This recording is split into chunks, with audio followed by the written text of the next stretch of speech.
নমস্কার বন্ধুরা, welcome back to my channel. তো আজকে আমি আবার আমার লাঞ্চের থালি নিয়ে এসেছি।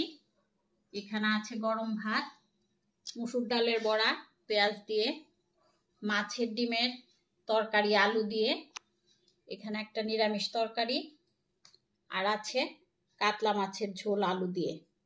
এখানে আছে স্যালাডে লেবু, শসা, আর এগুলোকে আমরা কামরাঙা মরিচ বলি।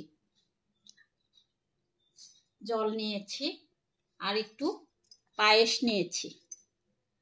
তো ভালো লাগলে লাইক করবেন, ভিডিওটিকে কমেন্ট করে জানাবেন কেমন লাগলো, আর সাবস্ক্রাইব করবেন আমার চ্যানেলকে। তাহলে খাওয়া শুরু করে দিচ্ছি। প্রথমে ডালের বড়া দিয়ে খাবো, শুকনো ভাত দিয়ে ডালের বড়া দিয়ে।